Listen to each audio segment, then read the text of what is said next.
Yeah, I think it can. It certainly can. It better. I think obviously we know the way the game ended. We wish we did things differently, but really that whole game, some things crept in that we've stayed away from during that 6-game win streak for the most part. So I think it just reminds us that, hey, these little things can beat you. And not that they were being oversighted before, but now it just makes you even more zero in on those and get back to doing those little things that can be the difference in those kind of games. So I think we'll do that. The attitude of the team seems great.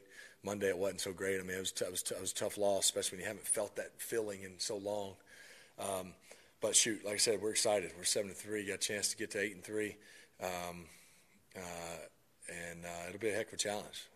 Speaking offense, we got a tough Cardinals defense coming in here with some big-time Pro Bowl players and a defense that really has been on the field a lot and played some teams really, really, really tough. So, we'll have our work cut out for us. But our guys, the approach seems to be really good about getting back on track and getting back to doing the things we were doing. Speaking of their defense, there's going to be a familiar face over there in Trey, who was here last year. How much do you have to be kind of cognizant of him, maybe knowing your signals and what you guys like to do in certain situations? Yeah, no, definitely. I mean, just little things. I've always thought when guys have been places, it's less about knowing scheme and more about knowing players. What players like to do. What do they like to do? What does this guy like to do? What are, conversations that Trey and I may have had, or tight ends and the receivers.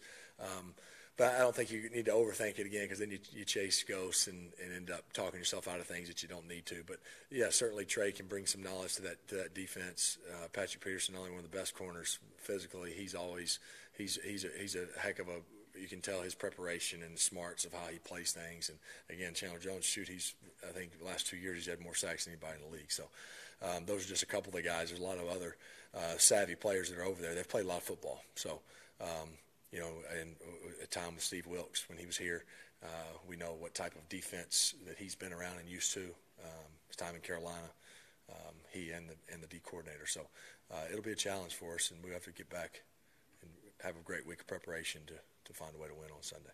Does it kind of humble you guys to get hit in the mouth like that by Denver and get off the winning streak? And does it help you evaluate what you guys need to do better?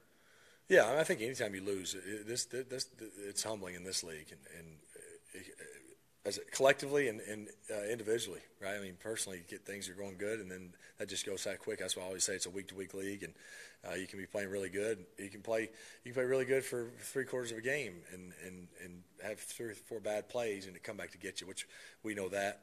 I know that, and shoot, that's why you got to regroup and go, because nobody's going to feel sorry for you or wait on you. You got to make sure you rebound in a hurry. You see it all across the league that it happens to teams, and that's what they do. They rebound and go, and I don't see us being any different. We're still sitting in a good spot, and I have a chance to still accomplish everything we want to. I feel like you generally played pretty well during the latter stages of the season, going into December and January.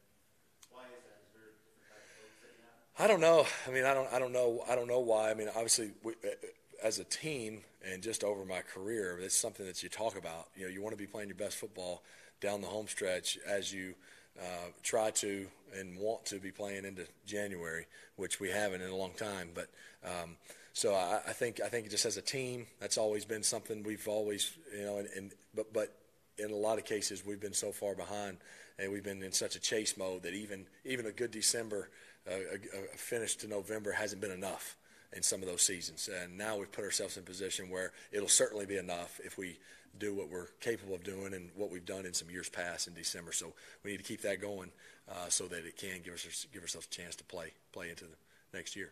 On that note, 3 of your last 5, I think, are going to be potentially cold weather games, and people think you guys are in Southern California, maybe you're not so great with cold, but you actually have been okay in cold weather games. How do you feel about that? Yeah, I think we'll be fine. It's so funny because, it is. We practice in this every day, but yet we have guys from all over the country that played their football in college, whether it be somewhere, and I don't think anybody likes the cold, to be quite honest. So you figure out a way to get it done for those 3.5 hours when that comes. But we have one more week right ahead of us that won't be in the cold, so we got to make sure, again, weather's usually not a factor at home, and we got to make sure we focus on this opponent and ourselves. I think it's a twofold deal this week. We got to focus on us, about those little things. And not to say again that they've been overlooked, but when you've won 6 in a row, sometimes you just need to be reminded how big those are. When you overcome them all the time and win, it's easier to push them aside. And I think as players, we got to make sure we are not letting any of those things slide, just from a focus standpoint, even in practice meetings when we communicate and talk about that stuff. Joshua is an LA kid. Have you had any interaction with him? I haven't. I have not. I mean, I've seen him play quite a bit in college. Just being out here on the West Coast, those games that kick off at 7:30, those kind of usually the night games that we would, you're laying down watching, and haven't seen him a ton yet this year. But obviously, just knowing his arm talent and size and ability to throw the football, I'm sure he's going to be a heck of a player. What do you make out of that Chiefs-Rams game? And they did get some help by losing, but still feel you're chasing down for the division. Yeah, I mean, I didn't make much of it other than it was a good game to watch. It was a fun game to watch. A lot of scoring. Both sides of the ball scoring. Other than that, we got more to worry about than that. We got to worry about the Cardinals and worry about ourselves, and not so much can we catch Kansas City. Let's just worry about the Chargers trying to win one game on Sunday. Do you find that to be a similar scenario like last week with Denver, a team that doesn't have a good record but can rise up and cause us problems? Yeah, it's the NFL. It's the NFL. Every team can win on any week, and all teams are equipped and capable, and so you approach each one the same, and we'll do that on Sunday. What do you think is that? Is that a glimpse of the new NFL, the way that game went, or is that just kind of an aberration? I mean, I just can't imagine that. I mean, I don't know. I mean, obviously it was hyped up to be that, and it turned. Usually it ends up not happening, and it was. Again, some of the turnovers and defensive scoring added to that, but I didn't think it'd be that high. I don't think you're going to all of a sudden start seeing a bunch of 50 to whatever it was, 54, 51 games. But you are talking about two offenses there that are dangerous, and so you never know.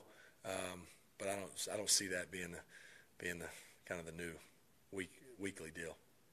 With so many kids, what's Thanksgiving like at your house? That's awesome. It'll be good. There'll be a lot going on. We look forward to tomorrow afternoon, and some of the older girls now are old enough to contribute to the cooking, so we'll have a good Thanksgiving. Favorite dish? Green bean casserole. Still, yeah. I don't think anything come to it. I think it's solidified. It's number one. All right.